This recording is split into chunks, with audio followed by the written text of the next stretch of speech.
গত 5 আগস্ট স্বৈরাচারী সরকার শেখ হাসিনা সরকারের পতনের পরেই সারা বাংলাদেশে শুরু হয়ে যায় ভাঙচুর এবং লুটপাট।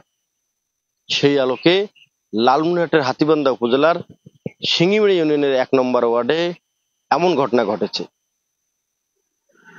সিঙ্গিমারি ইউনিয়নের ধুবনি এলাকার 1 নম্বর ওয়ার্ডের সাইফুল নামে এক ব্যক্তির তার ব্যবসায়ী প্রতিষ্ঠান 5 তারিখ সন্ধ্যার পরেই একদল সশস্ত্র ক্যাডার, তাদের কোনো দলীয় পরিচয় নেই বলেও আমরা জানতে পেরেছি, তৃতীয় পক্ষের কেউ এই ভাঙচুর এবং লুটপাট চালায়। আর এতে সর্বস্ব হারিয়েছেন সাইফুল ইসলাম। দর্শক, আমরা আপনাদেরকে একটু দেখাবো সাইফুল ইসলামের যে চাউলের মিল, হলুদ ভাঙা যে মিল, সেই মিলটি সন্ধ্যার পরেই ভেঙে বিভিন্ন ধরনের মোটর সহ বিভিন্ন পার্টস তারা লুটপাট করে নিয়ে যায়। এতেই এক প্রকার পথে বসেছেন সাইফুল ইসলাম। দর্শক, আমরা আপনাদেরকে দেখাবো সেই মিলের একটু দৃশ্য। আমরা যদি একটু বলি, 5 তারিখে সরকার পতনের পরেই সারা দেশে এক প্রকার নৈরাজ্য সৃষ্টি করে একটি পক্ষ। তবে স্থানীয়রা বলছেন বিএনপি জামাতের এমন কোন নেতৃবৃন্দ এই হামলার সঙ্গে জড়িত নয়। কারণ অনেকেরই ধারণা ব্যক্তিগত আক্রোশ, ব্যক্তিগত দ্বন্দ্ব এর থেকেই এই হামলা এবং ভাঙচুরের শুরু হয়। আর সাইফুল ইসলাম বলছেন তিনি কোনো তার রাজনৈতিক দলের সঙ্গে জড়িত নয় এবং তার পূর্বে কোনো এমনও বড় ধরনের কারো কোনো ক্ষতি করেছেন বলে তার জানা নেই। আমরা একটু সাইফুলের সঙ্গে কথা বলবো, আসলে সেদিন তিনি কোথায় ছিলেন এবং কারা এই হামলার সঙ্গে জড়িত এবং আপনার কত টাকার কত পরিমাণ এই ক্ষতিগ্রস্ত হয়েছেন যদি একটু আমাদেরকে বলেন। বিসমিল্লাহির রহমানির রহিম। আমি দরিদ্র গরিব মানুষ। আমি ছোটবেলা থেকে ব্যবসা বাণিজ্য করে খাই। আমার এই 12-13 টাকার চালান থেকে আমি ব্যবসা বাণিজ্য করি। কারণ হলো কি যে আমি সিঙ্গিমারি 1 নম্বর ওয়ার্ডবাসী কে সবার কাছে আহ্বান জানাই যে আজকে আমি এই তিলে তিলে ক্ষুদ্র ব্যবসায়ী, এই যে তিলে তিলে আজকে কিছু ভালো একটু টাকার উপার্জন করছি। আমরা বাংলাদেশে উদ্যোক্তা কাজ করি, একটু ব্যবসা বাণিজ্য করি। আমাদের গোষ্ঠী এরা হলো ব্যবসা বাণিজ্য ছাড়া ওনারা কিছু বোঝেন না। এই ব্যবসা বাণিজ্য করি আমরা খাই। আজকে আমার কটা টাকা হয়েছে, আমি একটু মানুষের স্বপ্ন একটু মেল কারখানা করব, 10টা লোক এখানে কামাই করবে। আমার এই যে নির্মম ভাবে আমি জানলাম না, শুনলাম না, বুঝতে পারলাম না আমার এই ক্ষয়ক্ষতিগুলো যে করলো।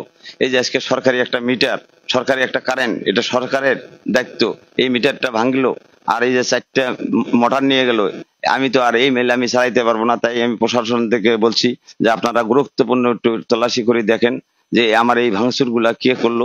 সরকারি লোকের কাছে আমার আবেদন দাবি যে আপনারা একটু ভালোভাবে তল্লাশি করি আপনারা দেখেন, যেন আমার এটা আমি সুষ্ঠু বিচার চাই। এলাকাকে আমি বলছি, এলাকাবাসীর কাছে বিচার চাইছি, প্রশাসন ভাইদের কাছে চাই যে আপনারা একটু এখানে দেখেন যে আমি গরিব মানুষ, এই এলাকায় আমি একটু উদ্যোক্তা নিছি যে একটু বড় ধরনের ব্যবসা বাণিজ্য করবো। আমরা কাজ জানি, আমাদের কাজে আমরা আগ্রহী, যে ছোটবেলা থেকে আমার বাবা মা কাজ শিখাইছে যে আমরা মানুষকে কাজ দেওয়ার জন্য প্রস্তুত। তো কেন এই যে আমাদের এই প্রতিষ্ঠান আমাদের ভাঙচুর করা হইলো কেন? আমি তো কোনোদিন কোনো এমপি মন্ত্রীর কাছে বলি নাই আমাকে 5 চাউল দেন, বা আমরা উদ্যোক্তা, আমরা মানুষকে কাজ দেই। কাজের বিনিময় এই যে মনে করেন ব্যবসা বাণিজ্যের বিনিময় মনে করেন যে আমি আজকে 2 টাকার মুখ দেখছি, আমি একটা প্রতিষ্ঠান খুলছি। এই প্রতিষ্ঠান আজকে 2 বছর হইলো, 2 বছর পরে আমি 30 লক্ষ টাকা খরচ করে প্রতিষ্ঠান করছি। এই প্রতিষ্ঠান আমার ভাঙচুর কেন করা হইলো? সরকারের কাছে যিনি আসেন, এখন যে সরকারি আসেন না কেন, তার কাছে আমার গুরুত্বপূর্ণ বিচার যে আপনি একটা ভালোভাবে তদন্ত করে দেখবেন, এটাই আমার প্রত্যাশা। আসসালামু আলাইকুম। দর্শক, সাইফুলের কাছে আমরা জানতে পারলাম তিনি সেদিন বাড়িতেই ছিল না, তার কর্ম কিছু ছিল, সেই কর্মের জায়গায় গিয়েছিলেন এবং সেখানে এখান থেকে তার প্রায় 2 কিলো দূরে একটা চর, সেই চরেই তিনি ছিল। তবে তিনি জানেন না কারা এটা ভাঙচুর করছেন। তবে তিনি যেহেতু কোনো আওয়ামী লীগের সঙ্গে জড়িত নয় বা রাজনৈতিক কোনো দলের সঙ্গে জড়িত নয়, তার বিশ্বাস যে এখানে বিএনপি জামাতেরও কেউ এসে ভাঙার কথা না। তবে তিনি প্রশাসনের কাছে দাবি জানিয়েছেন তারা যেন সুষ্ঠু তদন্ত করে এই যে যারা ভাঙচুর করেছে তাদেরকে বিচারের আওতায় আনতে হবে, এমনটাও জানিয়েছেন। স্থানীয়রা আরো জানিয়েছেন যে এই ভাঙচুরের সঙ্গে একটা সুযোগ নিয়েছে কিছু কুচক্রী মহল, যারা কোনো দলের নয়, তারা কিন্তু একটা সুযোগ নিচ্ছে এই পতনের পরপরই বিভিন্ন অফিস আদালত, বিভিন্ন কলকারখানা, বিভিন্ন প্রতিষ্ঠানে ভাঙচুর করে লুটপাট করার একটা সুযোগ নিয়েছে, এমনটাও জানিয়েছেন স্থানীয়রা। আমরা যদি একটু স্থানীয় আর একজনের সঙ্গে কথা বলি, আসলে এই যারা ভাঙছে তাদের কোনো রাজনৈতিক পরিচয় আছে কিনা, বা তারা আসলে কেন এই হামলা করলো সাইফুলের এই কলকারখানায়? আসসালামু আলাইকুম। কি খবর? এখন কেন ভাঙলো, এইটা কারা ভাঙলো একটু জানেন কিনা? আমরা যদি একটু বলি, উনি আসলে অসুস্থ, উনি কথাও বলতে পারতেছে না।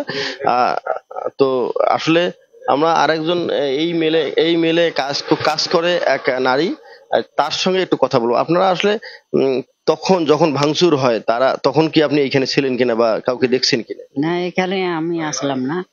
আমি এখানে আসলাম না, আমি বাড়িতে আসলাম। আমি কল পাই না, কোন লোক আসছিল আমি বলতে পারি না। আমি এই মেলে কাজ করি খাই, আমি গরিব মানুষই, এই মেলে কাজ করি খাই। আমার এই যে একটা অসুস্থ আমার স্বামী অসুস্থ, আমি করি খাদ্যাছি এখানে। আর দর্শক, আমরা একটু আপনাদেরকে জানিয়ে রাখি, সারা দেশে একটা নৈরাজ্য যে সৃষ্টি হয়েছে। অনেকেই বিএনপি জামাতকেও দোষারোপ করলেও তদন্ত করে বা বিভিন্ন ভাবে সরেজমিনে আমরা গিয়ে দেখতে পারি এই জায়গাগুলোতে আসলে একটা সুযোগ নিয়েছে একটা তৃতীয় পক্ষ। এই তৃতীয় পক্ষরা আসলে কারা? তারা আসলে দেশটাকে একটা অস্থিতিশীল তৈরি করার জন্যই মূলত এমন কিছু ঘটনা ঘটাচ্ছেন কিনা এটিও তদন্ত করা প্রয়োজন বলে মনে করেন এই ভুক্তভোগীরা।